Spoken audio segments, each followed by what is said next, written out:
একুশে নিয়ে কাড়াকাড়ি এর আগে দেখা যায়নি। আজকে যা ছবি দেখতে হলো, মোটামুটি গত 2-3 দিন ধরে তাই হচ্ছিল, বিভিন্ন জায়গায় মঞ্চ বাঁধা। তো 4 রকমের একুশের ছবি আজকে দেখলাম, কিন্তু 1993 এর একুশে যে ঘটনা ঘটেছিল, 1993 এর একুশে যা হয়েছিল, যাদের প্রাণ ঝরে গেল, তারা কি করলেন, তাদের পরিবার কি করলো? রাজ্য সরকারকে গত 15 বছর ধরে পাশে পেয়েছিল তারা, যাদের মৃতদেহের ওপর ভর করে বিরোধী নেত্রী থেকে মুখ্যমন্ত্রী হয়েছিলেন মমতা বন্দ্যোপাধ্যায়। ভাবলেন কি তাদের কথা? কারুর কথা এখানে তো ভাবা হয়নি। যা হয়েছে সম্পূর্ণটা আইওয়াশ। আজকে একটা রিপোর্ট সামনে এসেছে, আর এই রিপোর্টের পরে যখন শুভেন্দু অধিকারী মাননীয় মুখ্যমন্ত্রী তিনি ওই রিপোর্ট পেশ করছেন এবং পেশ করে বলছেন যে ঠিক কি কি ওই রিপোর্টে এতদিন ধরে ছিল, যা ধামাচাপা দিয়ে রাখা হয়েছিল। আজকে হাল্লা বলে আমি দেবারতী আপনাদের সঙ্গে রয়েছে, এবং আজকে এমন এমন কিছু তথ্য আপনাদের সামনে তুলে দেব, যাদের মাধ্যমে তুলে দেব বাংলার মানুষ একটা ঢেকে রাখা ইতিহাস জানতে পারবে। তার আগে শুভেন্দু অধিকারী মাননীয় মুখ্যমন্ত্রী তিনি যে রিপোর্টের কথা, 21শে জুলাই ধামাচাপা দেওয়া রিপোর্টের কথা গতকাল বলেছিলেন বিধানসভায় দাঁড়িয়ে, শোনাবো আপনাদের। দেখুন, কমিশনের যে ইনকোয়ারি রিপোর্ট, সেই ইনকোয়ারি রিপোর্টে কমিশন যে মূল অবজারভেশনগুলো দিয়েছে, এক, আইন অনুযায়ী প্রয়োজনীয় যথাযথ নির্বাহী তদন্ত এক্সিকিউটিভ ইনকোয়ারি হয়েছিল বলে কমিশন মনে করে না। সম্পূর্ণ নির্বাহী তদন্ত প্রক্রিয়াটি ন্যায্য, যথাযথ, সরল বিশ্বাসে সম্পন্ন হয়েছে বলে প্রতীয়মান হয় না। নির্বাহী তদন্তের রিপোর্ট এবং সংশ্লিষ্ট অন্যান্য রিপোর্টের অনুপস্থিতি বিচার বিভাগীয় পর্যালোচনার আওতার বাইরে চলে গেছে, ফলে পুলিশি গুলিচালনার যথার্থতা প্রমাণিত হয় না। তৎকালীন পুলিশ কমিশনার তুষারকান্তি তালুকদারের রিপোর্ট আধিকারিকদের বিবৃতির সঙ্গে যথেষ্ট অসামঞ্জস্যপূর্ণ। তৎকালীন পুলিশ কমিশনার প্রকাশ্যে অস্বীকার করেছেন, বিতর্কিত করেছেন এবং কার নির্দেশে পুলিশ গুলি চালানো হয়েছিল সেই প্রকৃত তথ্য প্রকাশ করতে অস্বীকার করেছেন। মহাকরণ থেকে সমস্ত প্রাসঙ্গিক নথিপত্র কেন পাওয়া যাচ্ছে না তা গ্রহণযোগ্য বলে মনে করা হয়নি। তখনকার মুখ্যমন্ত্রী কে ছিলেন, যিনি কালকে কালীঘাট তৃণমূলের কর্মসূচিতে হয়তো যাবেন? তিনি তথ্য সরবরাহ করেননি, তিনি একটাও নথি দেননি, কারণ ওনার পাওয়ার মিনিস্টার ফেঁসে যাওয়ার প্রভূত সম্ভাবনা ছিল।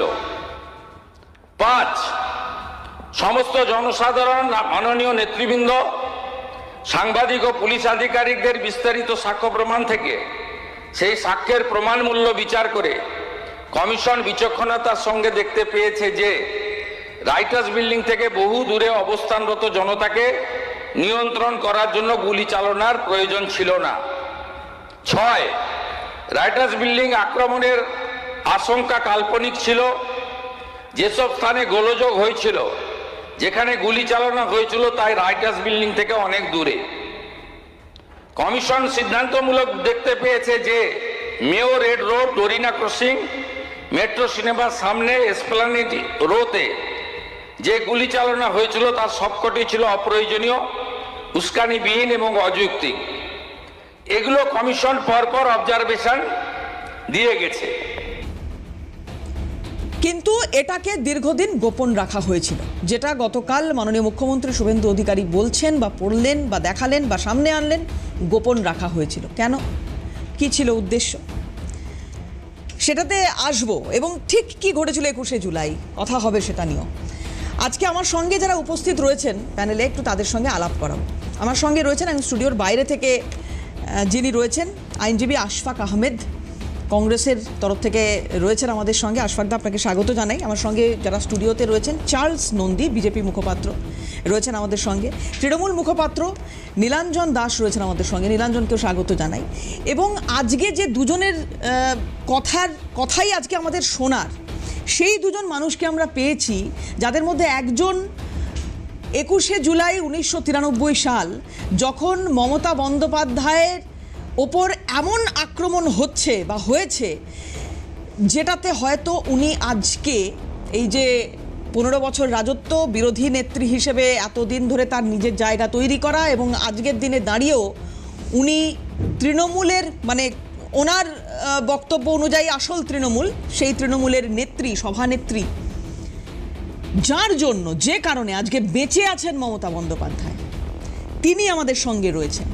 সিরাজুল হক মণ্ডল, সিরাজুল দাকে স্বাগত জানাই। আর সিরাজুল দা সেদিনকে কিভাবে বাঁচিয়েছিলেন, কার অর্ডারে বাঁচিয়েছিলেন? যার অর্ডারে বাঁচিয়েছিলেন সেই নির্মল বিশ্বাস আমাদের সঙ্গে রয়েছেন, প্রাক্তন স্পেশাল ব্রাঞ্চ অফিসার। নির্মলবাবুকেও স্বাগত জানাবো। আমি একটু আপনাদের দিয়ে আজকে শুরু করতে চাইব, কি হয়েছিল ঠিক 21শে জুলাই? মমতা বন্দ্যোপাধ্যায় মারা যেতে পারতেন এরকম একটা আশঙ্কা তৈরি হয়েছিল, কেন? সংক্ষিপ্তভাবে বলি, 21শে জুলাই মহাকরণ অভিযান, তারপর ভোটার লিস্ট, যেটা আইডেন্টিটি, সে নিয়ে 1টা, 1:30, 2টোতে মেয়র রোড অঞ্চলে 13 জন পুলিশের গুলিতে নিহত। সেই সময় কলকাতা উত্তাল। আমার ডিউটি ছিল সাদা পোশাকে স্পেশাল ব্রাঞ্চ থেকে ব্রাবন রোডে টি বোর্ডের ঠিক উল্টো দিকে। স্পেশাল ব্রাঞ্চের ডিউটি কতগুলো বিষয় আছে সেটা প্রকাশ্যে বোঝা যাবে না, এই পুলিশের লোক কিনা। তো আনুমানিক 3:03 নাগাদ ওখানে হাজারে হাজারে, কাতারে কাতারে ব্রাবন রোড বড়বাজারের দিক থেকে যুব কংগ্রেসের মহিলা পুরুষ নির্বিশেষে ধেয়ে আসছিলেন। উদ্দেশ্য ছিল রাইটার্স দখল করব। সেই খবর পেয়ে মমতা বন্দ্যোপাধ্যায়, তখন তো যুব কংগ্রেস নেত্রী, সঙ্গে সৌগত রায়, আর পরে জানলাম রেণুকা মণ্ডল, বিধ্বস্ত অবস্থায় এসে টি বোর্ডের সামনে পুলিশ আইল্যান্ড, একটা যেখানে কনস্টেবল দাঁড়িয়ে ট্রাফিক মনিটর করে, ওর উপর বসে পড়লেন, খুবই বিধ্বস্ত। ঠিক মিনিট 2-এর মধ্যে সেখানে উপস্থিত হলেন দীনেশ বাজপেয়ী। তিনি ছিলেন অ্যাডিশনাল কমিশনার তখন, আর তার সঙ্গে সঙ্গে অ্যাসিস্ট্যান্ট কমিশনার, অন্য ডেপুটি কমিশনার, পুলিশের যে কন্টিনজেন্ট চলে এলো। এসেই তিনি অশ্রাব্য ভাষায় একটা কথা বললেন, সেটা আমি এভাবে বলতে পারি না, হয়তোবা সিরাজুল যদি বা বলতে পারে, এবং উদ্দেশ্য একটাই ছিল যে মমতাকে মেরে দাও। সেটারও পরবর্তীকালে কমিশনে আমি বলে দিয়েছি, যেটা পলিটিক্যাল ডিসিশন ছিল। আমি জয়কৃষ্ণ ঘোষের মুখ থেকে শুনেছি, রাইটার্সে নিজে, কেন স্পেশাল ব্রাঞ্চ থেকে আমাদের বিভিন্ন জায়গায় বিচরণ ছিল, সেই সূত্রে। এবারে মমতা বন্দ্যোপাধ্যায়, যুব কংগ্রেস, তার পিঠে 4টে পুলিশের ডান্ডার বাড়ি। আর পুলিশের নিচু স্তরের লোক, অ্যাডিশনাল কমিশনার বলেছেন, তার উন্মত্ত, বা আমার বলা উচিত না, তা বলে জানোয়ারের মতো ঝাঁপিয়ে পড়লাম। পুলিশের কনস্টেবল যারা মারবে। রেণুকা মণ্ডল বাঁচাতে গেলেন, তাকে ধাক্কা মেরে ছুঁড়ে ফেলা দেওয়া হলো। ওই স্পটে প্রদীপ সরকার বলে এক সার্জেন্ট ডিউটি করছিলেন, আর এই সিরাজুল হক মণ্ডল, এও মাস্কেট নিয়ে ডিউটি করছিলেন। এবারে মাথায় একটা যখন ডান্ডা পড়ল, তখন প্রভিউজ ব্লিডিং, মানে দরদর করে রক্ত বেরোচ্ছে, এবং ছবিও দেখবেন, মাথায় হাত দিয়ে মমতা বন্দ্যোপাধ্যায় বসে পড়লেন। এরপরে যখন মারতে উদ্যত হয়, তখন সৌগত রায়, আমি চাকরি সূত্রে প্রত্যেকেই আগে কম বেশি জানতাম, তিনি আগলে ধরলেন এমনভাবে যে বাইরে সাধারণত কোনো পুরুষ নিজের বোন, মেয়ে, স্ত্রী ছাড়া ওইভাবে ধরা যায় না, কিন্তু বাঁচানোর জন্য প্রাণে সৌগতবাবুর পিঠে 11টা ডান্ডার বাড়ি, একটা, আমি তো পেন পিকচার করছি। তারপরেও দেখি থামছে না। আমি এটা মানুষের হিউম্যান ইনস্টিংক্ট, আর আমার জানা ছিল হাজারা রোডে একবার মেরে দেওয়ার পরিকল্পনা ছিল, পারেনি। তা আমি বাদশা আলম, তখন আমি চিৎকার করছি সবাইকে, বিশেষ করে একে দেখে আমার ভালো লেগেছে যে পুলিশের কনস্টেবল এরকম হওয়া। তাহলে হাতে চুরি পরে আছিস? আমি জানতাম না সিরাজুল না রফিকুল কি ব্যানার্জি চ্যাটার্জি। ও এতক্ষণ অর্ডার পাচ্ছিল না, কে অর্ডার দেবে, কারণ একজন কনস্টেবল। আমার অর্ডার ও বুঝতে পেরেছে আমি পুলিশের কেউ। ওর রাইফেল একদম উপরে, যেটা মানে আল্লাহর দিকে তাকিয়ে পারবে, সঙ্গে স্ট্রেট টুয়ার্ডস দীনেশ বাজপেয়ীকে বললেন, আপনি থামাবেন না, মারবো আপনাকে। উনি ভয় পেয়ে পালিয়ে গেলেন ওখান থেকে, এবং মমতা বন্দ্যোপাধ্যায় প্রাণে বেঁচে গেলেন। বাঁচিয়েছেন ঈশ্বর আমি মনে করি, কিন্তু সামনে সিরাজুল হক মণ্ডল। তারপর এটা হলো ঠিক। ইভেন্ট। আমি এইখানে একটু সিরাজুল বাবুর কাছে আসার চেষ্টা করব। তখন আপনি তো এই মানে যখন এই অর্ডারটা দেওয়া হচ্ছে আপনাকে, আপনি আর কোনো দিকে তাকাননি যে আমাকে বাঁচাতে আমি আর হবে? কোনো দিকে তাকাইনি, আমি আমার মানবিক দিকটা বিচার করেছি যে একজন মহিলা নেত্রীকে এইভাবে লাঠিপেটা করে রক্তাক্ত করে মারা যায় না। সেই আদেশটা পাওয়ার অপেক্ষায় ছিলাম। যখন লাঠিপেটা করছিল আমি শুধু একজন ঊর্ধ্বতন কর্তৃপক্ষের আদেশটা তো আমরা কোনো কিছু করতে পারি না, কিছু পোস্টের আমরা ফোর্স। যখন আদেশ দিল তখন আমি ভাবলাম পুলিশেরই কোনো স্পেশাল ব্রাঞ্চেরই কোনো অফিসার হবে। সেই আদেশ পেয়ে আমি ওনাকে প্রাণে বাঁচানোর জন্য দীনেশ বাজপেয়ীর দিকে বন্দুক তাক করে বললাম, স্যার এই অত্যাচার থামান, নাহলে আমি গুলি চালাতে বাধ্য হব। তখন উনি ওনার সঙ্গে সাথীকে নিয়ে উনি তৎক্ষণাৎ ওনাকে মমতা বন্দ্যোপাধ্যায়কে রেখে চলে যায়, উনি প্রাণে বেঁচে যায়। এটা হলো মূল ঘটনা ছিল। আর মূল আচ্ছা। ঘটনা তো স্যার তো কিছু হ্যাঁ। বিস্তারিত বলেই দিয়েছে কি ঘটনা, কি জন্য রাইটার্সের অবরোধের, এটাই হলো মেন ঘটনা। এবার তারপরে আমার উপরে অমানবিক অত্যাচার নানা অজুহাতে, নানা এই করে, তখন সিপিএমের ইউনিয়ন ছিল, সেই ইউনিয়ন থেকে নানা রকম নানাভাবে প্রেশার দিয়ে দিয়ে আমাকে হ্যাকেল করে লাস্টে উইদাউট ডিসচার্জ বা কোনো কিছু ছাড়া, আমি কোনোদিন ডিউটিতে বসেও থাকিনি, আমার মাইনে ছুটি বা মাইনে যখন যা অ্যাবসেন্ট বা কোনো কিছু যদি হয়ে থাকতো সেটা কাটা হয়েছে। এই নানা অজুহাত দেখিয়ে আমাকে চাকরি থেকে ডিসচার্জ করে দেওয়া হলো। আচ্ছা, তারপরে মানে তারপর কি করলেন আপনি? তারপরে আমি নানা দরজায় দরজায় নেতা মন্ত্রী যেখানে যা গেলে হয়, তখন আমি বাড়ির একাই কর্মী, মানে বড় আমি, আমার বৃদ্ধ বাবা মা বোন ভাই 5 জনের ফ্যামিলি নিয়ে তখন আমি এমনি চাকরি থেকে, কেউ যদি রানিং চাকরি থেকে বসে যায়, আমি দরিদ্র কৃষক পরিবারের ছেলে, আমাকে চলে মানে দিন মজুরির উপরে আমাকে চালাতে হয়, মানে জমি জায়গা চাষ করে। সেখানে চাকরি চলে যাওয়া মানে এই 5 জন ফ্যামিলি নিয়ে আমি তো হতাশাগ্রস্ত হয়ে গেলাম, মানে ভেঙেই পড়লাম। তারপরে বিভিন্ন দরজায় যেখানে যেখানে যার কাজ শুনলাম অমুক জায়গায় গেলে হয়তো চাকরিটা হতে পারে, অমুক জায়গায় গেলে চাকরিটা হতে পারে, সেখানে থেকে আমি দরখাস্ত করলাম। তখন মমতা তো আর তৃণমূল দল গঠন করি। তারপরে উনি দল গঠন করে যখন ক্ষমতায় আসলো, একাধিক নেতা মন্ত্রীদের কাছে দরখাস্ত দরবার করেছি, তার কপিগুলো সব আমার কাছে আছে। 18 সালে ববি হাকিম ডাকলো, এটা আমার শোনার পরে সাংবাদিক মাধ্যম দিয়ে টুকটাক যখন সাংবাদিকরা আমার বাড়িতে যেতে বলে, আমার বাড়ি ঘরের চেয়ারে এখন সেই একই অবস্থা, সেই একই বাড়িতে টিনের বাড়িতে বসবাস করি আমি। খুব মানে প্যাথেটিকভাবেই আমি চলছি। কেন আমার ভাই একটা রিসেন্টলি মে মাসের 27 তারিখে নিজের ছোট ভাই মারা গেছে, টাকার অভাবে ট্রিটমেন্ট করতে পারিনি, লেবার সিরিয়াসে। আমি এমসে যখন ভর্তি ছিল ভাই, তখন আমি শুভেন্দুবাবু মাননীয় মুখ্যমন্ত্রীর কাছে একটা পেয়ার দিয়েছিলাম মে মাসের 10 তারিখ বা 11 তারিখ। একটা সাংবাদিকরা গিয়েছিল যে দাদা কিছু বলুন নতুন মুখ্যমন্ত্রীর কাছে, আমি আবেদন করেছিলাম। তারপরে একাধিক সাংবাদিকরা এখন পরপর অনেকেই গেছে বা অনেকেই টেলিফোনে যোগাযোগ করেছে। আমি বললাম ভাই আমি মানসিক দিক দিয়ে আর ভালো নেই, এটা আপনি শুভেন্দুবাবু এই ঘটনাটাও জানে, শুভেন্দুবাবু জানে না সারা পশ্চিমবাংলার এমন কেউ নেই যে আমি। তারপরে সেই ঘটনার পরে 13 সালে দিদি 11 সালে ক্ষমতায় আসার পরে 13 সালে যেই ঘটনাটা হয়েছিল 21শে জুলাইয়ের গুলি চালানোর ঘটনা, সেই ঘটনা তদন্ত কমিশন রিপোর্ট উনি বসিয়েছিল। সেই রিপোর্টে আমাদেরকে ডবল ডাকা হয়েছিল, যেহেতু আমি কনস্টেবল, স্যারকেও ডবল ডাকা হয়েছিল, আমাকে আর স্যারকে।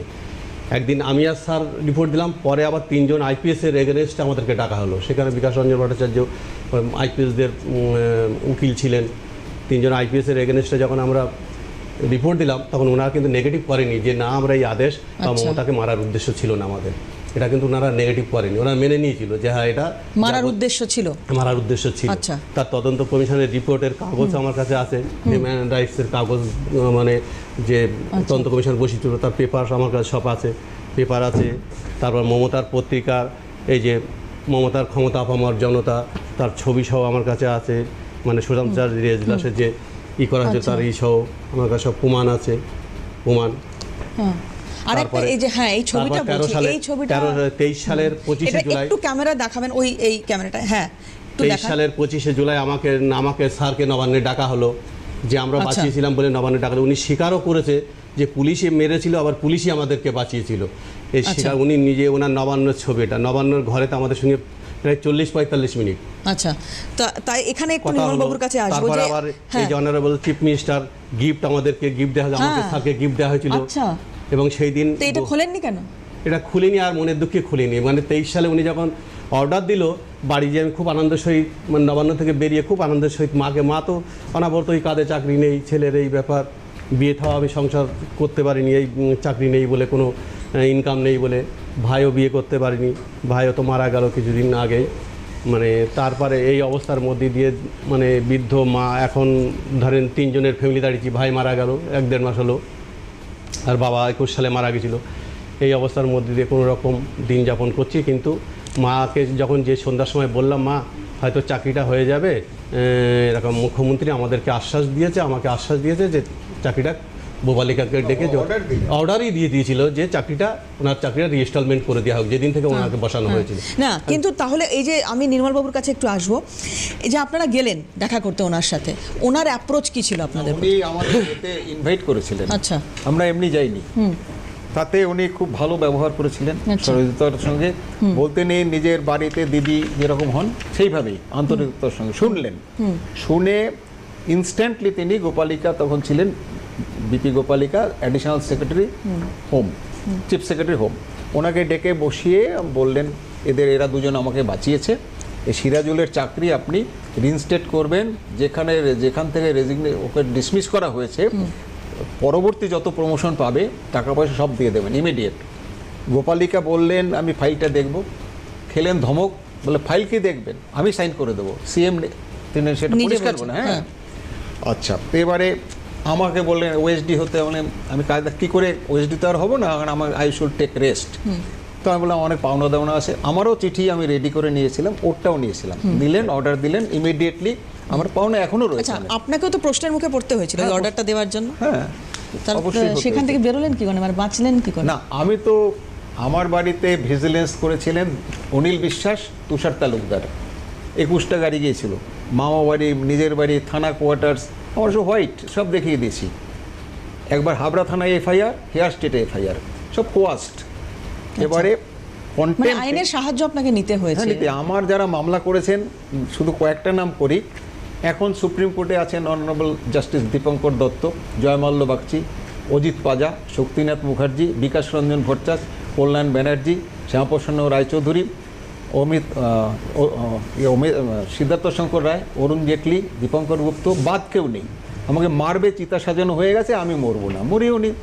সুপ্রিম কোর্ট বলেছে the government has committed fraud on power, absolutely illegal, arbitrary, beyond the scope of law and procedure. কারণ justice honourable justice Ruma Pal and SN Bhattacharya police কমিশনারকে 14 days সেন্টেন্স দিয়েছিলেন for non compliance of the court's order. আমার division বেঞ্চের order ছিল promotion দিবেন, দেয়নি। আচ্ছা, তো আলটিমেটলি সেটা সিদ্ধার্থবাবু, যেহেতু পুলিশ কমিশনার জেল গেলে তা আমার প্রাণঘাতী হতে পারতো, আগের গভর্নমেন্ট, বর্বর সিপিএম গভর্নমেন্ট আমাকে মেরে দিতে পারতো। সিদ্ধার্থবাবু সেটা মডিফাই করলেন, কোর্টে আবার ঢুকে যে মা অফিসার কাজ করছে আন্ডার পুলিশ কমিশনার, তো আপনি সেন্টেন্স ওটা বাদ দিয়ে তখন 2000 আমাকে টাকা দেওয়া হলো, দ্যাট ইজ সেন্টেন্স, ইমপ্রিজনমেন্টটা হলো না। এইভাবে বেঁচে গেছি। আমার লয়াররা বাঁচিয়েছেন, অজিত পাজা থেকে সবাই, আমি আইনের মাধ্যমে বেঁচে গেছি, কারোর কাছে আমি যাইনি। সুতরাং সেক্ষেত্রে এর দিকে যতটা চেষ্টা করেছি সব আটকে যাচ্ছে, সেটাও এই বিষয়। আমি আমার এখনো পাওনা রয়েছে, টাকা পয়সা আছে, একটা র্যাঙ্ক পাওনা। আচ্ছা, তা আমিও আশাবাদী এই গভর্নমেন্ট যেভাবে কাজ করছেন হৃদয়ের সঙ্গে, যেখানে কমিউনিটি দেখছে না, ধর্ম দেখছে না, যেটা ন্যায্য ফেয়ার, সেটা আমি জানি করবেন। তার একটা কারণ হচ্ছে আমি মাননীয় মুখ্যমন্ত্রী এখন যিনি শুভেন্দুবাবু, তাকে আমি বলি নেতাজি, এই প্রজন্মের নেতাজি, ওর মা আমাদের নেবারিং বরিশাল, ওই রক্তটা আছে, যা বলবে তো করবে। দেখা যাক, একটা বিরতি নেব, আমি আসবো এই আলোচনায়, একটা বিরতি নেব, প্রধানমন্ত্রী হবে। বেশ, একটা বিরতির পরে আবারও ফিরছি, সঙ্গে থাকুন। ফিরলাম বিরতির পর। আমি নির্মলবাবুর কাছে ছিলাম। নির্মলবাবু, তাহলে মুখ্যমন্ত্রী তো সই করে দেবেন বললেন, তারপর কি সমস্যা হলো? সেটাই হচ্ছে আমাদের কাছে অবাক কাণ্ড। কারণ একটা জিনিস পরে বুঝলাম, এমন কোনো শক্তি মাঝখানে আটকে দিয়েছেন, সেটাও আবার মানতে পারি না। অর্থাৎ মমতা ব্যানার্জির যে ডাবল ফেস, সেটা আগে বুঝতে পারিনি। তো উনি যেটা বলেন সেটাই নাকি করেন। ও তো জীবন্ত শহীদ, নিজের কথা তো রক্ষা করলেন না, গ্রামে গঞ্জে ওর মাথা উঁচু ভাব, লোকে বলে কী হয়েছে। তো আমি সেই সূত্র ধরে মমতা বন্দ্যোপাধ্যায়ের এই পরিণতির জন্য তিনি নিজেই দায়ী, তিনি কথা রাখেন না। উনি বলেন যা বলি শুনি, আমি বিশ্বাস করি না সেটা। আর এই যে যত 13 জন যে নিহত হয়েছেন, সেটারও আগের গভর্নমেন্টের পলিটিক্যাল ডিসিশন ছিল। এই যে এখন পেপারে দেখছি মনীশবাবু সম্পর্কে, আমি নিজে থেকেই বলছি কথাটা অসম্ভব। আমি তাকে ব্যক্তিগতভাবে জানি, তার বংশ পরিচয় জানি, উনি আর্মি থেকে এসছেন, শর্ট সার্কিট কমিশন আইএস। এটা পলিটিক্যাল ডিসিশন ছিল আলিমুদ্দিনের, যে মমতাকে খতম করো, যা করো। এবং সেই জন্য যে ওই দিনকে মনীষবাবুর ভূমিকা কি ছিল? উনি হোম সেক্রেটারি ছিলেন, তার দায়ভাগ নিচ্ছে, যেহেতু র্যাঙ্কে ছিলেন। উনি কিচ্ছু এর মধ্যে নেই। মনীশ গুপ্ত এই অর্ডার দিতে পারেন না, কারণ উনি যেহেতু তখন হোম সেক্রেটারি, ওনার দায়িত্বটা থাকছে র্যাঙ্ক অনুযায়ী। তাহলে এই যে ন্যারেটিভটা তৈরি হয়েছে যে মনীশ গুপ্তের কথাতেই গুলি চলেছে, শুনিয়ে হচ্ছে ম্যালাফাইড ইন্টেনশন, ইট ইজ পারভার্স বক্তব্য। না, এটা তো শুধু সিপিএম এর জমানায় কথাটা হয়েছে, এই গভর্নমেন্টের কিছু নেই। সিপিএম না, আমি বলছি এটা যে শুধু সিপিএম এর জমানায় এই কথাটা বা এই অভিযোগটা উঠেছে তা তো নয়। এখন তো অনেকেই এই অভিযোগটা তুলছেন, মানে আমি বলছি তৃণমূল কংগ্রেসের ভেতরেও এটা নিয়ে একাধিক আলোচনা রয়েছে বা বিতর্ক রয়েছে। আমি আপনাকে দায়িত্ব নিয়ে বলছি, তৃণমূল কংগ্রেসে আমার বিশেষ বন্ধু, সে এখন এই গভর্নমেন্টের বিশেষ মন্ত্রী তাপস রায়, তাকে জিজ্ঞেস করবেন একই কথা বলবে। টিএমসি এখন যারা আছে তাদেরকেও প্রত্যেকের সম্পর্কে বক্তব্য আছে। আমি স্পেশাল ব্রাঞ্চে ছিলাম, এখানে বলতে চাইছি না, তাহলে আমার জীবন সংশয় হতে পারে। এরা উদ্দেশ্য নিয়ে বলছে, যতই টিএমসি বলুন, টিএমসি তো পিট্রিফ্যাকশন, পচন হয়ে গেছে তাদের। টিএমসির আর কোথায় থাকছে? যারা করছে গাজওয়ারি উদ্দেশ্য নিয়ে। আপনি তাপস রায়কে জিজ্ঞেস করবেন, ওর ব্যাপার জানে, সব জানে। মনীশ গুপ্তকে তাপস রায় জানে। সুনীল গঙ্গোপাধ্যায়ের সঙ্গে যাদের সম্পর্ক ছিল, শীর্ষেন্দু মুখোপাধ্যায়ের সঙ্গে সুনীল বাবুর, আমাদের মনীশ গুপ্তর ভালো সম্পর্ক, ওনাদের দ্বারা এগুলো সম্ভব নয়। এটা কোনো কারণে আরও কাউকে বাঁচাতে এটা হচ্ছে, সেটা সিপিএমের ব্যাপার। আমার ক্ষেত্রে তো অনিল বিশ্বাস বুদ্ধদেব ভট্টাচার্য অর্ডার দিয়েছিলেন, নট পুলিশ কমিশনার। ভিজিলেন্স হয়েছে, সব হয়েছে, কি নো প্রবলেম। আমার সব হোয়াইট জিনিস দেখানো হয়েছে, অসুবিধা কিচ্ছু নেই। আমাকে বাঁচিয়েছেন প্রাণে দুজন লোক বলা উচিত, এক সুভাষ চক্রবর্তী আর শৈলেন দাশগুপ্ত। সুভাষবাবু আমাদের বাংলাদেশের পাড়ার জামাই, ফিজিক্যালি বাঁচিয়ে দিয়েছেন, কারণ সিপিএম আমাকে মেরে দিতে পারেনি, যেহেতু মমতাকে হত্যা করতে পারেনি। শৈলেন দাশগুপ্ত, এরা দুজনে আমাকে প্রাণে বাঁচিয়েছেন, আর আইন আমাকে বাঁচিয়ে দিয়েছে। সেই জায়গায় দাঁড়িয়ে বলছি যে মনীশবাবু সম্পর্কে কথাটা আসছে, অ্যাটলিস্ট আমি বিশ্বাস করি না। আর টিএমসির যাদের নিয়ে বলা হয়, আমার এ সম্পর্কে রাজনৈতিক বক্তব্য রাখা উচিত নয়। তাহলে আমার বাড়ি পুলিশ রেড হয়েছে, তাতেই আমি 3 মাস ঘরের বাইরে বেরোইনি। আর যারাই দেখাচ্ছে মুখ, যেমন এই কুণাল ঘোষ কতদিন লক আপ ছিল, বাংলায় বলে লজ্জা শরম থাকলে বেরোয় না। আমি স্ট্রেট বলছি, এদের সবাই স্পটেড, কার নেই। কিন্তু বিজেপি দেখুন স্পটলেস সব দাঁড়াবে, যারা আছে কিছুগুলো অ্যাকশনটা হবে। কারণ আমি একটা ছবি দেখাই, আমার আঙ্কেলের নাম হচ্ছে, যাকে বলি তার নাম পিতামহ ঐশ্য এলকে আদবানি, একটা জাস্ট দেখাচ্ছি, সবাই তার আদর্শে বিশ্বাসী। তা আমি ওনাকে মানি, টিএন শেষানকে মানতাম, আর বাকি এইটা দেখান, এখানে এই আদর্শে চলবে, আপনি দেখুন কাইন্ডলি। সুতরাং এদের কথা কি বলবো? আচ্ছা, ঠিক আছে। তো টিএমসির বক্তব্য আমি মানছি না মনীশবাবু সম্পর্কে। আর আপনার হরিশচাটের দিনে আমার কোনো বক্তব্য নেই, যেহেতু পুলিশের চাকরিটা করেছে, আমি তো জয়েন্ট কমিশনার এলিজেবল, সেটা কোর্টের বর্ডারে হবে। আমি ডিসি, সিনিয়র ডিসি হিসেবে রিটায়ার করে গেছি। আচ্ছা, সেটা আমি এই গভর্নমেন্ট থেকে এমনিতেই করে নেব, মামলায় যেতে হবে না। আর এই যে আমি সিরাজুলদার কাছে আরেকবার আসবো, সিরাজুলদা, এটা নিয়ে আর কখনো নাড়াচাড়া হলো না? মানে আপনারা গেলেন, দেখা করলেন, তারপর থেকে আর কোনো ওনার ওএসডি সৌম্য হালদারের নাম্বার ছিল, অনেকবার মেসেজ করে, তার মেসেজের কপি আমার কাছে, অনেকবার মেসেজ করেছি, তারপরে ভূপালিকাকে মেসেজ করেছি, কোনো মেসেজের রিপ্লাই আমি পাইনি। মেসেজ কপি সব তুলে রেখে যাই, মেসেজ যে করেছি তার প্রমাণগুলো আমি তুলে রেখেছি সব, কেন তখন তো বলতে পারবে। ওনার মেল করেছি আমি মমতাকে, তারপর ওনার ভাইপোকে মেল করেছি, তার কপি আমার কাছে সব তোলা আছে। কিন্তু সেসব কপি আমাকে আর দেখাতে আমি নিজেই ঘৃণা করি। এই ছবিটা আমার দেখাতে হাত কাঁপে এখন, সত্যি কথা বলতে কি, কেন আমি বন্দুক ধরতে তখন হাত কাঁপেনি, কিন্তু এই ছবিটা দেখাতে আমাকে হাত কাঁপে। এই ছবিটাই আমাকে ঘৃণা করে এখন জায়গায় নিয়ে। সিরাজুল হক মন্ডল বা আমাকেও দিয়েছেন, আচ্ছা, আমি ফেলে দিয়েছি। মানে মানবিক দিক দিয়ে আমি বলছি এটা তো গান পয়েন্টে সিরাজুল বা আমি গিয়ে নবান্ন থেকে নেইনি। এই ফটোটা তো মমতাকে দাঁড় করিয়ে জোর করে আমরা ফটো তুলিনি। তাহলে তাকে কি করে সাধারণ লোক বিশ্বাস করবে যে প্রাণে বাঁচালো?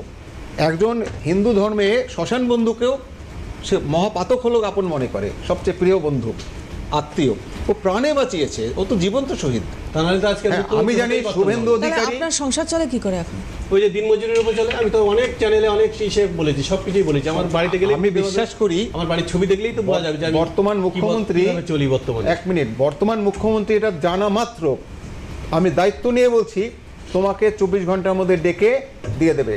বিশেষ করে যদি আপনি বলতে পারেন তাপস সব জানে, তাপস আমার ঘনিষ্ঠ বন্ধু ফ্রম 67, এবং ও যখন টিএমসিতে ছিল ওর কেস জানে, তাপস চেষ্টা করেছিল পারেনি, তাপস ক্যাবিনেটে জানেন, একটু বললেই সেকেন্ড ওর চাকরি, আমি চাই ওর হোক।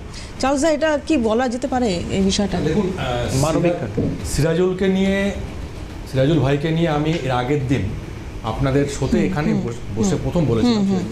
সিরাজুল ভাইকে নিয়ে আমি 93 সালে, তখন আমি দ্য টেলিগ্রাফ কাগজে চাকরি করতাম আনন্দবাজার হাউসে, দ্য টেলিগ্রাফের সাংবাদিক ছিলাম, এবং যা যা বললেন আমার সামনেই করেছে, আমি one of the I witnesses. Exact ঠিকই বলেছি, ঠিক বলেছি তো একদম। তাহলে তো আমি সিরাজুলকে নিয়ে খবর করেছি যে সিরাজুলকে কেন অন্যায়ভাবে করা হলো।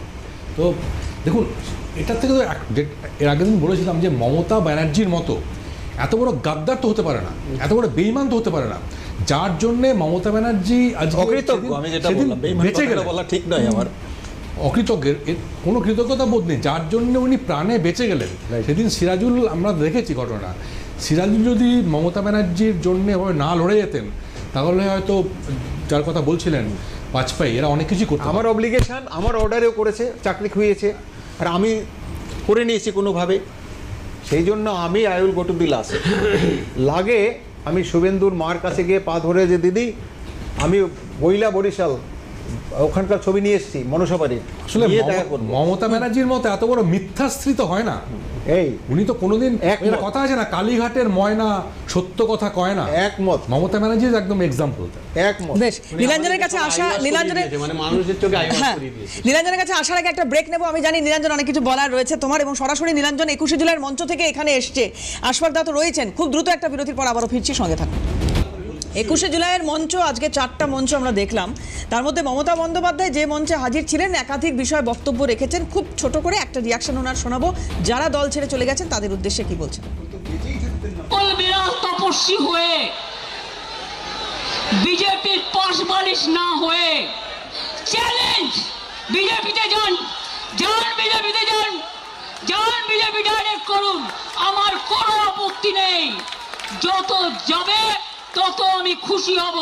আর সেই জায়গাটা পূরণ করবার জন্য আমার ছাত্র আছে, আমার যুব আছে, আমার পুরনোরা আছে, আমার নতুনরা আছে, তারা ভরে দেবে, কানায় কানায় পূর্ণ করে দেবে। যখন এই বক্তব্য রাখছেন মমতা বন্দ্যোপাধ্যায়, তখন এই ঢিলচোড়া দূরত্বে আরো একটা সভা চলছে ঋতপন্থী তৃণমূলের। কি বলছেন মদন মিত্র, দেখুন। চ্যালেঞ্জ, বিজেপিতে যান। আমি সবার আগে যাকে কোটি কোটি সালাম জানাই, তার নাম বাংলার প্রাক্তন মুখ্যমন্ত্রী মমতা বন্দ্যোপাধ্যায়। তার কারণ, আপনি না থাকলে তৃণমূল কংগ্রেস এই চেহারা আজকে পেতে পারত না।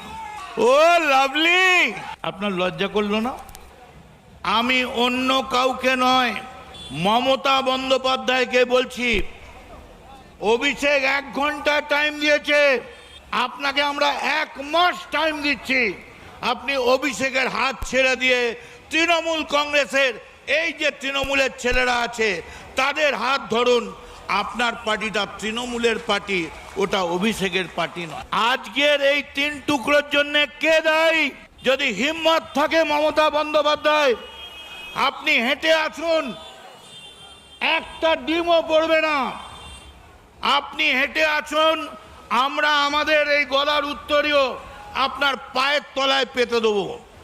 আমাদের গলার উত্তরীয় আপনি মারিয়ে নিয়ে আসবেন, খালি বলবেন হ্যাঁ আমার ভুল হয়েছিল, আমি গান্ধারীর মতো পুত্র স্নেহে অন্ধ ছিলাম, আমার অন্যায় হয়েছিল। কেউ ডিম মারবে না। আপনি একবারও ভাবলেন না দলটার কথা? নীলাঞ্জন, প্রকৃত গদ্দারকে। নমস্কার। প্রথমেই আজকে 21শে জুলাই এবং সকল শহীদদের আমার আন্তরিক তাদের প্রতি আমার সমবেদনা থাকবে, তাদের পরিবারের প্রতি, এবং তাদের প্রতি আমার শ্রদ্ধা জ্ঞাপন করি। এবং আজকে আমাদের স্টুডিওতে সিরাজুল বাবু বসে রয়েছেন, তিনি দিদিকে সেই সময় বাঁচিয়েছিলেন, এই কথা আমরা সকলেই শুনেছি। আমরা হয়তো সেই সময় জন্মায়নি, কিন্তু এই কথা আমরা শুনেছি, তো তাকেও আমার প্রণাম জানাই এবং বাকি গেস্টদেরও আমার সম্মান জানাই। আজকে আপনারা একটা জিনিস তো দেখলেন যে মমতা বন্দ্যোপাধ্যায়ের সাথেই কিন্তু বাংলার মানুষ রয়েছে এবং তৃণমূল কংগ্রেসের কর্মী সমর্থক সবাই কিন্তু মমতাদির সাথেই রয়েছে। মদনদা বা আরও যারা আজকে ওই বালিশচাটা তৃণমূলে গেছে তারা আজকে অনেক কথা বলেছে, কিন্তু তাদের শোনার লোক নেই। এটা আপনারা মিডিয়াতে আজকে দেখাচ্ছেন বটে, বাট তাদের শোনার জন্য কেউ লোক ছিল না, খালি চেয়ার পড়েছিল, খালি চেয়ারকে তারা অ্যাড্রেস করেছেন। স্টেজ কানায় কানায় ভর্তি নিশ্চয়ই ছিল, কারণ তৃণমূলের এতগুলো গদ্দার একসাথে যদি সেখানে গিয়ে উপস্থিত হয় তো তারা সবাই বালিশ পেতে বসে পড়েছিল ঠিকই, কিন্তু মানে নিচে অর্থাৎ চেয়ার যেখানে পাতা ছিল সেখানে কিন্তু কর্মীরা গিয়ে উপস্থিত হননি। আর উল্টো দিকে আপনি যদি মমতা বন্দ্যোপাধ্যায়ের এই বিড়লা প্ল্যানেটোরিয়ামের সামনে যদি সভাটা দেখেন তো তাহলে দেখবেন সেটি মানে সেখানে যেটা অ্যালাউড আমাদের যেই জায়গাটা ছিল সেটা তো ভরে গেছিলই, পাশের যে রাস্তাটা যেখান দিয়ে যান চলাচল করার কথা সেখানেও কিন্তু জনপ্লাবন সেটা আমরা না, আমি যদি ধরেও নিই নীলাঞ্জন যে এটাই স্বাভাবিক হওয়াটা, এটাই স্বাভাবিক, যদি আমি ধরেও নিই, আমি সেটাতে যাচ্ছি না। আমি জানতে চাইছি গদ্দারকে। আজকে সিরাজুলদা এখানে বসে রয়েছেন, এতগুলো বছর ধরে লড়াই করলেন তার অধিকার ফিরে পাওয়ার জন্য, কিন্তু কেউ কথা রাখেনি। এতগুলো বছর পেরিয়ে গেল। আমার বক্তব্য এটাই, আমি বলছি আমি ওটা বলছি মুখ্যমন্ত্রী হিসেবে উনি প্রস্তুত। তারপরে কি হলো? তারপরে কি হলো সেটা দেখুন। আমি তো সরকারে ছিলাম না, আমি তো মন্ত্রী নই, আমি একটা পার্টির কর্মী, পার্টির মুখপাত্র। এই প্রশ্ন কি তোমার মধ্যে জাগছে? অবশ্যই এবং সেটা আমি অনুরোধ করব বর্তমান মুখ্যমন্ত্রী, তিনি তো 21শে জুলাই কমিশনের রিপোর্ট তিনি সর্বসমক্ষে আনার কথা। আমরা তো খুব একটা ডিটেল কিছু পেলাম না তার থেকে। আমরা এখন অবধি শুনলাম যে মানে কম্পেনসেশনের অ্যামাউন্টটা 25 লাখ বলা ছিল, 2 লাখ দেওয়া আছে, এরকম শুনলাম। কিন্তু আমরা ইন ডিটেল আমরা কিন্তু ইন ডিটেল আমরা কমিশনের আর কি রিপোর্ট বা কি সাজেশন ছিল বা কি কনক্লুশন সেটা আমরা এখনো অবধি কিন্তু জানি না। তো সেই জায়গা থেকে দাঁড়িয়ে প্লাস সেটার সাথে উনি যদি সিরাজুল বাবুর ফাইলটাও যদি উনি খোলেন যে কেন কোন অদৃশ্য হাতের জন্য, যেখানে সরকারের প্রধান সে নিজে বলে দিয়েছে যে তাকে চাকরিতে রিইনস্টেট করা হবে, তারপরেও সেটা কি করে আটকে গেল, এটা কোন বিউরোক্র্যাটের কোন জায়গা থেকে অঙ্গুলি হলো না এটা হয়েছে, এটাও বাংলার মানুষের, কারণ এগুলো ইতিহাসের অংশ, এগুলোর সাথে তৃণমূল কংগ্রেসের কোনো সম্পর্ক নেই, এটা ইতিহাসের অংশ। আমি আপনাদের ধন্যবাদ জানাই, কারণ এই ধরুন যারা এই সিরাজুল বাবুকে নিয়ে বারবার কথা বলে তারা এই যে গদ্দার সরকারের 15 বছর তৃণমূল ছিল এবং তারা এই দায়িত্বটা নিতে ব্যর্থ হয়েছে, তারা এটা করতে পারেনি। নীলাঞ্জন, আমি আসবো ভাই তোমার কাছে। আমাকে খুব সংক্ষেপে একটা বিষয় বলুন এখানে নির্মলবাবু, যে মমতা বন্দ্যোপাধ্যায় রাজ্যের মুখ্যমন্ত্রী, রাজ্যের প্রশাসনিক প্রধান, তিনি বলছেন হ্যাঁ এটা হবে, কি হলো? অর্ডার দিলেন আমার সামনে, কারণ মমতা বন্দ্যোপাধ্যায়কে আমি 85 সাল থেকে জানি, গোবরডাঙ্গা আমার ক্লাব ওপেন করতে গিয়েছেন 89-এ, সুতরাং আমি থরলি থেকে জানি উনি যেটা বলেন সেটা করেন না। ভেবেছিলাম উনি করবেন, মানবিকতার দৃষ্টিভঙ্গি নেই, মমত্বটাই নেই। তাহলে ডাকলেন কেন নবান্নে আমাদের এতগুলো বছর পরে? মমতার কথা ছাড়া একটা পাতা নড়ে না, সব বাইরে মারাদোনা, ওর সামনে চারাপোনা। অর্ডার দিলেন গোপালিকাকে, চিফ সেক্রেটারি হলেন পরে, 1 সেকেন্ডের ব্যাপার। পুলিশ কমিশনার একজন কাজ ছিল, এই 1 মিনিট, এক পুলিশ কমিশনার যে কোনো সাব ইন্সপেক্টর পর্যন্ত র্যাঙ্কে সেকেন্ডে ডিসমিস করতে পারে, আর 1 সেকেন্ডে চাকরিতে বহাল করতে পারে। Chief minister like Mamata Banerjee order মন্ত্রী ছিলেন, সেটা ওনার অকৃতজ্ঞতার ফল একমাত্র। একটা কাজ করেছেন, কুনাল ওই অ্যাম্বাসেডার নিয়ে 21শে জুলাই 4 নম্বর ব্রাবন রোডের কাছে দাঁড়িয়েছিল অ্যাজ জার্নালিস্ট। সেই অ্যাম্বাসেডারে কিন্তু মমতাকে রেস্কিউ করে সাউথ কলকাতায় নিয়ে যায় ফর হার ট্রিটমেন্ট। ওই 21শে জুলাই এই কুনাল ঘোষকে কিন্তু মমতা ব্যানার্জি রিওয়ার্ড দিয়েছেন, একটাই কনসিডারেশন, ওই অবস্থায় বিধ্বস্ত। সারদার বেনিফিশিয়ারি বলার পরেও রিওয়ার্ড দিয়েছেন, ও তো পরে সারদার বলছি তারপরেও রিওয়ার্ড দিয়েছেন, তারপরে টিকিট দিয়েছেন। কুনাল ঘোষের অ্যাম্বাসেডারে করে ওনাকে রেস্কিউ করা হয় সাউথ কলকাতায় নার্সিং হোমে, ওই ঘটনার পরে যে মাথা থেকে প্রফিউজ ব্লিডিং। সুতরাং মমতা সম্পর্কে যারা সাধারণ লোক যা জেনেছেন, এবং আমি সিরাজুল দা অন্যভাবে নেবেন না, একটা কথা বলি এখানে। মমতা বন্দ্যোপাধ্যায় নিজে সদর্পে ঘোষণা করেছেন আমি মুসলিম তোষণ করি। আমি এখানে ধর্মের পরিচয় আপনার আনতে চাইছিলাম না, আমি তারপরেও বলছি যে আপনার ধর্মের পরিচয়টা মাথায় রেখেও যদি উনি ভাবতেন এটা যে গরু দুধ দেয় তার লাথি খেতে ভালো লাগে, সেটাও তার মানে মুসলিমদের প্রকৃত উন্নয়ন করেন। এখানে আশফাক দাও রয়েছে, ওনার সঙ্গে তো ওনার সঙ্গে তো মুসলিম সংখ্যালঘু ভাইদের সম্পর্ক ছিল ভোট ব্যাংকের হ্যাঁ হ্যাঁ অ্যাকচুয়ালি তাই। কোনো মানবিকতা ছিল না, মানবিকতা ছিল না আজ actually। পর্যন্ত মুসলিম সম্প্রদায়ের অনেক জন্য আলোচনা হচ্ছে। যাদের ভোটে উনি ক্ষমতায় এসেছিলেন তাদের জন্য একটি কাজই করেনি, একটাই কাজ করেছে, তো মুসলিম ভাইরা যদি হেলমেট না পরে আপনারা যদি বাইকে বর্তমান উঠতো, তার জন্য সরকারকে কোনো ফাইন দিতে হতো খুশি না। করার এর বেশি জন্য কিছু করেন সমস্ত আমি ওটাই ইমরান বলতে আসবো পারি। একটু আশফাকদার মত শুনে নি। আশফাকদা সবাই কি একমত? criminal বানিয়ে আমি দেয়। আসবো ভাই ভাই আমি আসবো একটু শুনে নি, একটু শুনে নি, একটু শুনে নি। আশফাকদা অনেকক্ষণ বসে আছেন, একটু শুনে নি ভাই, আমি আসছি। একটা কথা বলবো? হ্যাঁ ওই যে ফটোটা মমতা বন্দ্যোপাধ্যায়ের মাঝখানে, আমি আর সিরাজুল ডান দিকে, নবান্নে, হ্যাঁ। এটাকে গান পয়েন্টে ফটোটা তোলা হয়েছে? একেবারেই না। চিফ মিনিস্টার, তাকে তো জোর করে আমরা ফটো তুলিনি, Exactly. এই রিওয়ার্ডটা তো সেইভাবে দেওয়া হয়নি, তাহলে তাকে কে বিশ্বাস করবে? তিনি মমতা বই বলেই সবাইকে ডেকে পশ্চিমবঙ্গের নিয়েছিলেন। কোনো লোকের ওকে বিশ্বাস করা উচিত নয়। আচ্ছা উনি আশফাকদা, মমতা ব্যানার্জি বলেই ডেকে নিয়েছিলেন। আচ্ছা কিন্তু ডাকার পরে বেশ, সেটা নিজের বাঁচার জন্য, নিজের স্বার্থে না, ডেকেছিলেন। ওনার কোনো বাঁচার উনি নিজে মানে মুখে এটা- হয়েছে এটা ডেকেছিলেন। আমাকে করে যাচ্ছেন। এটা আপনাদের নাটক শুরু করে যাচ্ছিলেন না। আইওয়াশ করিয়েছে আমার এই ধরনের ভোট না, ব্যাংকে এগুলো চুরি এগুলো করেছে, হচ্ছে কিন্তু আমাদের অমূলক কিছু বলেনি। কথাবার্তা। একদম তাই। এগুলো আশফাকদা অমূলক- একমত। আমি একটু শুনে নি আশফাকদার মন্তব্য। প্রশ্নটা হচ্ছে সংখ্যালঘুদের উন্নয়ন নিয়ে। আশফাকদা আপনার কথা শোনা যাচ্ছে না, একটু একটু যদি জোরে বলা সম্ভব হয়। শোনা যাচ্ছে? হ্যাঁ হ্যাঁ বলুন বলুন দাদা বলুন। কি প্রশ্নটা কি? আশফাকদা আপনি কি একমত এই যেটা করা হয়েছে সিরাজুলদার সঙ্গে যেটা করা হলো, এটাতে যদি সত্যি মমতা বন্দ্যোপাধ্যায় যা করেছেন সেটা মানে খুব বাজে লাগবে শুনতে, কিন্তু বেইমানি যেটা করেছেন সেটা বেইমানি। একদম 15 বছর সরকারে থাকা সত্ত্বেও জাতীয় কংগ্রেসের সেই যুব কংগ্রেসের কর্মীদের 13 জন কর্মীদের বিচার পাননি। আমাদের প্রদেশ সভাপতি শুভঙ্কর সরকার মহাশয় সেটা বলেছেন, ফাইলগুলো আবার এটা ইনভেস্টিগেশন প্রপারলি হওয়ার দরকার এবং দোষীদেরকে শাস্তি দেওয়া উচিত। তারা বিচার এখনো পায়নি, বিচারের বাণী নিভৃতে কাঁদে, এই যে কথাটা ছিল এটা সত্য হয়েছে।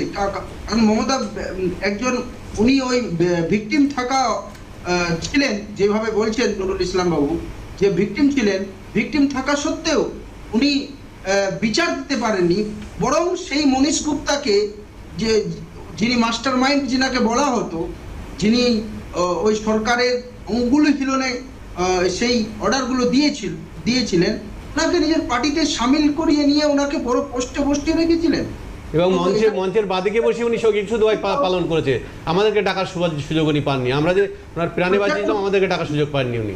আমি একমত হতে বাধ্য হচ্ছি, কারণ আজকে যেভাবে বিচার পায়নি 15 বছর সরকার থাকা সত্ত্বেও, উনি তখন যুব কংগ্রেসের সভানেত্রী ছিলেন এবং সভানেত্রী থাকাকালীন যে আন্দোলনে যুব কংগ্রেসের কর্মীরা নিজের জীবন প্রাণ কংগ্রেসের ঝান্ডা নিয়ে দিয়ে দিল, আমরা দীর্ঘদিন ধরে এটা নিয়ে বলে আসছি, পালন করে যাচ্ছি প্রতি বছর, কিন্তু এখনো পর্যন্ত বিচার আমাদের চাইতে হচ্ছে। আর উনি 15 বছর সরকার গড়ে তাদের নাম ভাঙিয়ে নিয়ে, তাদেরকে ইউজ করে নিয়ে সরকার গড়ে, সরকার রেডি করে, সরকার চালিয়ে তাদেরকে বিচার দিতে পারলেন না। এই দ্বিচারিতা ছাড়ার কি বা হতে পারে? এবং এই রিপোর্টটাই তো প্রকাশ্যে আসেনি, এটাই তো অবাক করার মতো ঘটনা যে একটা চ্যাটার্জি কমিশন তৈরি হলো, সেই রিপোর্টটাই সামনে আনতে সুযোগ পেলেন না উনি। 15 বছর ছিল এবং উনি ওই রিপোর্টের কোনো মন্তব্য উনি করেননি। হ্যাঁ রিপোর্টে উনি কোনো মন্তব্য একদম। মহাশয়ের সরকারকে রিপোর্ট পেশ করতে হচ্ছে, রিপোর্টটা বের করতে হচ্ছে, আর উনি ভিকটিম ছিলেন আর ওনার সরকার রিপোর্ট বের করতে পারেননি। মানে এর মানে হচ্ছে ওনার কোথাও দ্বিচারিতা ছিল, ওই যে টু ফেসেস। অকৃতজ্ঞ, উনি তো মরেই যেতেন সিরাজুল হক না থাকলে, প্রাণেই মরে যেতেন। ঠিক, আমি এখানে একটু আসার চেষ্টা করবো যে রিপোর্টটাতে, এই রিপোর্টটা আবার সামনে আসলে সেক্ষেত্রে হয়তো আবার যদি আপনাদের সহযোগিতা প্রয়োজন হয় আমাদের বক্তব্য লিপিবদ্ধ আছে, একদম পরিষ্কার আয়নার মতো লিপিবদ্ধ আছে ওই কমিশনের। আমি আসবো দাদা আপনার কাছে আসবো, কিন্তু একটা ব্রেক নিয়ে আমি একটা বিরতির সময় হয়ে গেছে, খুব দ্রুত বিরতির পরে আবারও ফিরছি আলোচনায়, সঙ্গে থাকুন। ফিরে এলাম বিরতির পর। নির্মলবাবু একটা কিছু বলতে যাচ্ছেন, আমি থামিয়েছিলাম আপনাকে বিরতিতে যাওয়ার আগে। সাক্ষ্য দেওয়ার ব্যাপারটা একটু আপনার কাছ থেকে জানবো, আপনাদের কতবার যেতে হয়েছে সাক্ষ্য? আমি 3 বার গিয়েছি। আচ্ছা, তারও কারণ আছে বলে দেই। আমাদের পুলিশ স্পেশাল ব্রাঞ্চে একটা ডিএন হয়, ডেইলি নোটস, আচ্ছা, যেগুলো বিশেষ ঘটনা, সেটা প্রতিদিন স্পেশাল ব্রাঞ্চ লিখে ডিসিএসবি মাধ্যমে police commissioner, home secretary, chief secretary, CM. তো এই ঘটনাটা আমি পেন পিকচার করেছিলাম একেবারে চোখে দেখার মতো করে। ঠিক, তার কারণ কিছু বলা উচিত নয়, আমি ইংরেজি সাহিত্যের ছাত্র, আমি সেইভাবে লিখেছি। তখন তুষার তালুকদার কমিশনার অফ পুলিশ, তিনি তো আমাদের ডিসিএসবি 1 ছিলেন কিরিটি সেনগুপ্ত। ঘটনাচক্রে তিনি কংগ্রেস মানসিকতার লোক, আর তুষার তালুকদার ছিলেন সিপিএমের ঘরের ছেলে। লেলিন তালুকদার, হ্যাঁ, লেনিন তালুকদার বলতেন। এক্ষেত্রে যিনি বুদ্ধবাবুকে নাম ধরে রাখতেন, পুলিশ কমিশনার, চিফ মিনিস্টার যেন ওর কলেজে 2 বছরের জুনিয়র, তাই ইন এনি কেস। এবারে কিরিটিবাবু বললেন সিপিকে, এই লেখা যিনি লিখেছেন রিপোর্টটা, এটা তার সাবজেক্টিভ স্যাটিসফ্যাকশন, আর যে অফিসার লিখেছেন তাকে দিয়ে এটা চেঞ্জ করানো যাবে না। আচ্ছা, পরিষ্কার। কিরিটিবাবু আমাকে 100 টাকা রিওয়ার্ড দিলেন, আর তুষার তালুকদার ডিসি এসবিকে শোকজ করলেন। তার জন্য দেখবেন 21শে জুলাই 93 পরের বছর আমাকে মনুমেন্টের উপরে থেকে মনিটর করতে হয়েছে, আমার ছবি আছে। পরবর্তী থেকে 2 বছর আমাকে মনুমেন্টের উপরে ওঠা ভিতর থেকে খুব টাফ। আমি ওখানে একজন কনস্টেবল নিয়ে ওঠে মনিটর করতাম যে কোথায় কি গন্ডগোল হয় না। তা এই যে ব্যাপারটা, এটা পুরোপুরি পলিটিক্যাল ডিসিশন ছিল, সিপিএম বাইরে কিচ্ছু না। সিপিএম আলিমুদ্দিন থেকে কন্ট্রোল। আলিমুদ্দিন মমতাকে মেরে দাও। তার হোতা ছিলেন অনিল বিশ্বাস, তাকে সাপোর্ট দিয়েছে বুদ্ধদেব ভট্টাচার্য। আমাকে বাঁচিয়েছেন কে বললাম, সুনীল গঙ্গোপাধ্যায়, ওদের রোশানল থেকে, আইনকি থেকে বাঁচিয়েছে সিদ্ধার্থ শঙ্কর রায়, দীপঙ্কর দত্ত, অজিত পাজা, শক্তিনাথ মুখার্জি। ফিজিক্যালি বাঁচিয়েছেন সুভাষ চক্রবর্তী আর শৈলেন দাশগুপ্ত, এরা আমার দেশের বাবার পেশেন্ট জানাশোনা। আর সুনীল গঙ্গোপাধ্যায় বুদ্ধ ভট্টাচার্যকে পরিষ্কার বললেন। সিরাজুল দা, আপনি তো মানে এই যে দেখা করলেন, ধরুন মুখ্যমন্ত্রীর সঙ্গে, তৎকালীন মুখ্যমন্ত্রীর সঙ্গে দেখা করলেন, বাড়ি এলেন, মাকে বললেন যে আমার বোধহয় চাকরিটা হয়ে যাবে। তারপরে এটা খুব আনন্দের সহিত স্যার আমাকে বললো, সিরাজুল তাহলে তোমার ভাগ্যটা ফিরলো, তুমি মাকে যে বাড়ি যে বলো। আমি মাকে জানালাম যে মা এই ব্যাপার, এবং উনি আমার সঙ্গে ডাইরেক্ট যে ফোন করে কথা বলে, সেখানে মা প্রেজেন্ট ছিল, যে উনি আমাকে আমন্ত্রণ করছে নবান্নে, বা স্যারকে আমন্ত্রণ করছে। প্রথমে 23 তারিখে করলো, 23 তারিখটা বদলি করে 21শে জুলাইয়ের পরে করলো। কথা হচ্ছে 17 না 18 তারিখে। উনি একবারও বললো না যে তোমরা 21শে জুলাই আসো, যে 21শে জুলাই তুমি নির্মলবাবু বা প্রদীপ সরকার যারা আমাকে বাঁচিয়েছিলে তোমরা আসো মঞ্চে। আমি একবার স্বীকৃতি দেই যে এরাই আমাকে বাঁচিয়েছিল, নবপ্রজন্ম জানুক। এটা আমি চ্যানেলে বলেছি, 21শে জুলাইয়ের মঞ্চে কোনোদিনও ডাকা হয়নি। 25 সালে আমি আর স্যার আর বাংলাতে, রিপাবলিক বাংলাতেও বলেছিলাম যে আমার চাকরির দরকার নেই। উনি আমাকে যে অপমান করেছে, উনি স্বীকৃতি দিক মঞ্চে ডেকে যে এরাই আমাকে প্রাণে বাঁচিয়েছে, আমার চাকরি দেওয়ার দরকার নেই, এটাও আমি বলেছিলাম চ্যানেলে, মানে রিপাবলিক বাংলাতে। কিন্তু সেটাও উনি সেইটুকু কাজও করেন। উনি কত বড় কৃতজ্ঞতা, মানে অকৃতজ্ঞতা মহিলা ছিলেন মুখ্যমন্ত্রী। আমার দৌলতে বেঁচে আমাকেই দেখলেন, আমাকে শুধু মিথ্যা আশ্বাস দিয়ে। 19 সালে উনি কালীঘাটের বাড়িতে একবার ডাকলো, কালীঘাটের বাড়ি দেখেছিল, সেই কপিও আমার কাছে আছে। সেখানেও ডেকে আমার পিএসের মাধ্যম দিয়ে, সেটাও কপি ওনার হাতে হাতে দিয়েছিলাম। ওখানে টাকা মানে গরু ছাগলের মতো টাকা, মানে 1 সেকেন্ড 2 সেকেন্ড টাইম পাওয়া যায় না, কিন্তু আমার ক্ষেত্রে 2 সেকেন্ড দিয়েছিল। ওই গাড়ির সামনে দাঁড়িয়ে থাকে, কোথাও বেরোনোর আগে হাতে হাতে 15 জন 16 জনের একটা লিস্ট করে তখন দেয়। তা আমাকে ওনার অফিস পিএ বললো, ম্যাডাম এই সেই সিরাজুল হক মণ্ডল, বললো কপি এনেছেন? আমি বললাম হ্যাঁ। আমি বললাম দিদি, আমি তো আপনার জন্য আমার চাকরিটা চলে গেছে, তাহলে আমার চাকরিটাকে আমি পেতে পারি? বললো কপি এনেছেন দরখাস্ত? হ্যাঁ, ব্যাস ওইট করেই কথা, আর কোনো কথা নেই। শুধু এই নবান্নে ডেকেছিল 23 সালের 25শে জুলাই, এইটাই কথা বলতে পেরেছিলাম আমি আর স্যার 40 মিনিটের মতন ওনার সঙ্গে ফ্রিভাবে। সব বিস্তারিত বলার পরে উনি শোনার পরে অর্ডার দিয়েছিল ভোপালেকে ডেকে যে ওর চাকরি রিএস্টেলমেন্ট করা হোক। আটকালো কোথায় আমার এটা কিছুতেই মাথায় আসছে না। তারপরে একাধিকবার ওনার ওএসডি এটা মেসেজ করেছি, অনেকবার মেসেজ করেছি, বললো এরা ফোন করলে ধরবেন। উনি অর্ডার দিল, কিন্তু কোনো ফোন ধরতো না, মেসেজ করে তার মেসেজ কপিগুলো সব তুলে রেখেছি।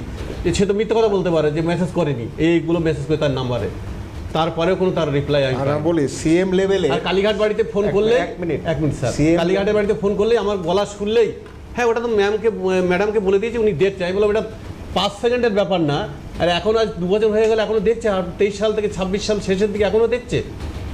আমি বলি চিফ মিনিস্টার কিছু উচ্চারণ করলে দ্যাট ইজ অর্ডার, লেখা লাগে না, that is order, more so in presence of the chief secretary, additional chief secretary. এটা লেখার কোনো অবকাশ নেই। যেমন হাইকোর্টে অর্ডার জাস্টিস মুখে দিলে এই প্রোনাউন্সেস ওরালি, দ্যাট ইজ অর্ডার। তো সিএমের কথা বলবে ওই ফটো, তারপরে কি পশ্চিমবঙ্গের লোক দেখবে? অকৃতজ্ঞ নয়, চূড়ান্ত। একটা ছেলে কনস্টেবল 1 সেকেন্ডে হতে পারে, করেননি। দেখুন, আমরা বিশ্বাস করি প্রেজেন্ট মুখ্যমন্ত্রী এটা করবেন। হ্যাঁ, যে 21শে জুলাইয়ের আবেগ, যে 21শে জুলাইয়ের শহীদদের রক্তকে কাজে লাগিয়ে এই মমতা বন্দ্যোপাধ্যায় মুখ্যমন্ত্রী হয়েছেন। এই মমতা বন্দ্যোপাধ্যায়ের বাড়ির লোকেরা হরিশ মুখার্জি রোডের যে 38টা প্লট কিনেছে, যে 21শে জুলাইয়ের শহীদদের আবেগকে কাজে লাগিয়ে, রক্তকে কাজে লাগিয়ে এরা আমেরিকায় ভাইপো গিয়েছে চিকিৎসা করাতে, কোটি কোটি টাকা বানিয়েছে, হেলিকপ্টার কিনেছে, চার্টার প্লেন কিনেছে। এরা কত বড় অকৃতজ্ঞ দেখুন। চ্যাটার্জি কমিশন যে বলল যে শহীদরা মারা গিয়েছেন তাদের 25 লক্ষ টাকা করে পরিবারকে দিতে হবে, সেটা মমতা ব্যানার্জি দেয়নি, 2 লক্ষ টাকা ছুঁয়েছে। আর যারা ইনজিওর্ড হয়েছিল তাদের জন্য বলা হয়েছিল 5 লাখ টাকা, দিয়েছে 15,000 টাকা। এরা কত বড় অকৃতজ্ঞ। আরও 2-3টে পয়েন্ট আমি বলবো। আজকে মমতা ব্যানার্জি ওনার যে সভা সেখান থেকে কতগুলো কথা বলেছেন, আমার মনে হয় দু একটি কথা বলা দরকার আছে। উনি সেখানেও দেখুন পলিটিক্সটা করলেন। কি করলেন? বললেন যে বর্তমান সরকার, শুভেন্দু অধিকারী সরকার রেড রোডে ঈদের নামাজ পড়তে দিল না, মানে এখানে উনি পলিটিক্স অফ অ্যাপিজমেন্ট করলেন। আরে ভাই, আমরা তো দিয়েছি আপনাদের ব্রিগেডে পড়তে নামাজ, অসুবিধা কী আছে? ওখানে উনি কি বললেন? যে সব বিজেপি বিরোধী দলকে উনি একজোট হতে বললেন। যে নিজের ঘর সামলাতে পারে না, যে মমতা ব্যানার্জির নিজের দল ভেঙে টুকরো টুকরো হয়ে গেছে, সে আবার বলছে যে সব বিজেপি বিরোধী দলকে একজোট হতে হবে। তারপর উনি কি বললেন? পাগলু ডান্স নিয়ে বললেন। পাগলু ডান্স, আমরা যেটা বলছিলাম না যে 21শে জুলাই যে শহীদদের স্মরণ, এটা হয়ে দাঁড়িয়েছে একটা ফ্যাশন প্যারেড। এখানে কিছু মহিলা তারা সানগ্লাস পরে SPF মেখে স্নো পাউডার মেখে তারা যেত ওখানে ফ্যাশন প্যারেড করতে। শহীদদের তর্পণ কিছু হতো না, শহীদদের শ্রদ্ধা কিছু জানাতে না। উনি কি বললেন? যে তাহলে তো ওই যে গণনাট্য সংঘের সলিল চৌধুরী তারাও তো গান গায়। আরে কার সঙ্গে কিসের তুলনা করছেন? গণনাট্য সংঘের সলিল চৌধুরী, তারপর ওদিকে ছিলেন বিজন ভট্টাচার্য, উৎপল দত্ত, সব স্টার, তৃপ্তি মিত্র, সৌম্য মিত্র, তারা ছিলেন IPTS স্টার। তাদের সঙ্গে আপনি পাগলু ডান্সে তুলনা করছেন? এই মমতা ব্যানার্জি আমার মনে হয় এই জন্যই ওনাকে আজকে বাংলার মানুষ সরিয়ে দিয়েছে তার এর থেকে, গদি থেকে। আরেকটি কথা দেখুন, উনি বলছিলেন লাস্টে, উনি যেটা বলছিলেন, we want justice. What we want justice? We want justice তো হচ্ছে আরজি করের স্লোগান ছিল, যে আরজি করের স্লোগান। আমি যদি ধরেও নি চার্লস দা, উই ওয়ান্ট জাস্টিস পৃথিবীব্যাপী একটা স্লোগান হতেই পারে, যে কোনো জিনিসে কেউ জাস্টিস চাইতেই পারে, কিন্তু কিসের জাস্টিস উনি চাইছেন? উনি বলছিলেন পুলিশি নিরপেক্ষতা। দেখুন, পুলিশি নিরপেক্ষতার কথা মমতা ব্যানার্জি বলছে আজকে, যে পুলিশের ওপরে ভর করে উনি 15 বছর বেঁচেছিলেন, বৃত্ত করে রেখেছিল, যে পুলিশকে উনি পার্টি অফিসে পরিণত করেছেন। প্রত্যেক থানা ছিল মমতা ব্যানার্জির পার্টি অফিস। যে পুলিশ আর আইপ্যাক দুটোই তো ওদের স্তম্ভ ছিল, একটা হচ্ছে পুলিশ, একটা আইপ্যাক। এই দুটোর উপর ভর করে মমতা ব্যানার্জি ওনার সরকার চালিয়েছে। যে দুটো আজকে নেই, ভেঙে তছনছ হয়ে গেছে, পুলিশ নেই ওর সঙ্গে, আমরা ক্ষমতায় এসে গেছি, আইপ্যাক অলরেডি চলে গেছে মার্কেট থেকে। আজকে মমতা ব্যানার্জি যে কথাগুলো বলছিলেন, এগুলো বিশুদ্ধ এন্টারটেনমেন্ট, এর বেশি কিছু। নিরঞ্জন, দেখুন, চার্লস দা এক্ষুনি অনেক কথাই বলছেন, তো আমি বলছি যে আপনারা তো এত চেষ্টা করলেন এই বালিশ চাটাদের প্রোগ্রামটাকে সাকসেসফুল করতে, তারপরেও ফাঁকা চেয়ার পড়ে থাকলো কেন? আপনাদের কি লোক কম পড়েছিল? কারণ আপনাদের ফান্ডেড প্রোগ্রাম তো।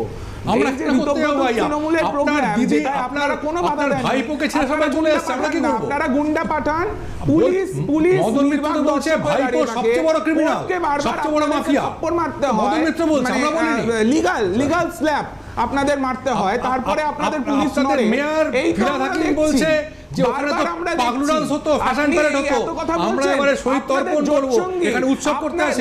দাঁড়ান, আমি কথা বলছি এখন। এই আপনি দাঁড়ান এক সেকেন্ড, আমি কথা, লেট মি ফিনিশ, আমাকে শেষ করতে দিন। আপনাদের জোট সঙ্গীরা 20 জনের জোট সঙ্গী, 20 জন এমপি তৃণমূল থেকে ভাঙিয়েছেন, এনডিএতে সামিল করেছেন, তার মধ্যে সে 20 জনও গিয়ে পৌঁছাননি দিল্লিতে, 10 জন মিলে আপনারা শহীদ সমাবেশ করেছেন। এই হচ্ছে আপনাদের অবস্থা।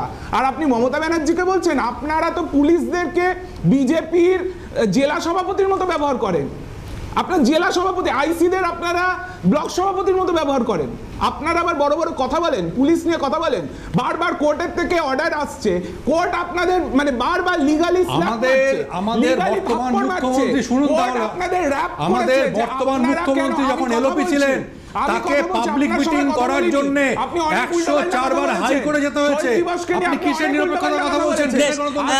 আমি একটু থামাই এখানে। আগামী সময় আমি জানি না 21শে জুলাই যেটা এত বছর দেখে এসেছি, নীলাঞ্জন তুমি হয়তো এখন আর একমত হবে না আমার সাথে, সেটা হচ্ছে যে পলিটিক্যাল মাইলেজ কিভাবে তোলা যায়, এই মঞ্চটা আমাদেরকে সেটাই দেখিয়ে এসেছে এত বছর। সেখানে শহীদ তর্পণের জন্য একটা বেদি করা হয়েছিল, কটা নাম সেখানে লেখা ছিল, কিন্তু আমি জানি না তৃণমূল কংগ্রেসে যারা সদ্য জয়েন করেছেন এরকম যদি কেউ থেকে থাকেন, 13 জন শহীদের নাম তারা বলতে পারবেন কিনা আমি জানি না। হ্যাঁ, আশফাকদা খুব সংক্ষেপে আপনার বক্তব্য। আশফাকদা, আমি নিরঞ্জন প্লিজ, ভাই হ্যাঁ আশফাকদা, খুব বলতে দেবেন না, তাহলে ডাকেন কি করতে? সবচেয়ে বেশি যদি বাধা প্রাপ্ত হয়ে থাকে আজকের এই শহীদ মিনারের প্রোগ্রামের জন্য, সবচেয়ে বেশি যদি বাসেসকে পুলিশ যদি থামিয়ে থাকে, সবচেয়ে জায়গায় যে অত্যাচার করে থাকে, মেরে থাকে, কর্মীরা হসপিটালে ভর্তি থাকে, সেটা হচ্ছে জাতীয় কংগ্রেসের মানে সিপিএম এর অ্যালায়েন্স কংগ্রেস। 21 জুলাইও তারা শহীদ হয়েছিলেন। হারমাদদের শরিক কংগ্রেস, জাতীয় কংগ্রেসের যখন হারমাদদের শরিক কংগ্রেস এগুলো আসছিলেন শহীদদের জন্য, শহীদকে স্মরণ করার বেশ, জন্য। শেষ করতে হবে আজকে। আমি একদম নির্মলদাকে দিয়ে শেষ করবো। আমি একদম সময় শেষ, একদম সময় শেষ, প্লিজ। তাদেরকে নিয়ে জোট করে বেশ নীলাঞ্জন একদম আশফাকদা দুজনকে বলছি সময় একদম শেষ। নির্মলদা একদম খুব 10 সেকেন্ড দিতে পারবো। সংক্ষেপে বলি, হ্যাঁ, মিথ্যা দিয়ে কোনো ভালো কাজ হয় না, সবাই জানে। মমতার ডক্টরাল ডিগ্রিটা কোথাকার, সঠিকটা দেখান। যারা যারা গিয়েছে সবাইকে এক নাম্বার। মোদির ডিগ্রিটা কোথাকার? উনি তো কোনোদিন পিএইচডি করেনি, ডক্টরেট লিখতেন। কোথা থেকে আচ্ছা, লিখলেন? না, বেশ। ব্যানার্জি কোনোদিন দেখুন, আমাদের PhD করেনি, উদ্দেশ্য এটা ডক্টরেট নয় যে লিখতেন। কাউকে ব্যক্তিগত আক্রমণ করব, আমাদের এই উদ্দেশ্য নয়। মিতাশ্রী। কিন্তু এটা ঠিক, কেন আজ পর্যন্ত সিরাজুল দাদের মতো যারা রয়েছেন, যারা বঞ্চিত হয়েছেন বিভিন্ন ভাবে, তারা কি কারণে কেন বঞ্চিত হলেন, যার জন্য জীবন বাঁচলো, আজকে তাকে কেন এইভাবে উপেক্ষিত হয়ে থাকতে হলো, এই প্রশ্ন রইলো। কিন্তু আশা করব এই সরকার, শুভেন্দু অধিকারী মাননীয় মুখ্যমন্ত্রী, তিনি একটা কোনো সুলুক সন্ধান হয়তো করতে পারবেন এটা। আজকে সময় শেষ। প্রত্যেককে ধন্যবাদ সময় দেওয়ার জন্য, এবং আপনারা যারা আমাদের সঙ্গে ছিলেন আপনাদেরও ধন্যবাদ। শেষ করছি। অন্যান্য খবরের জন্য চোখ থাকুন CNN।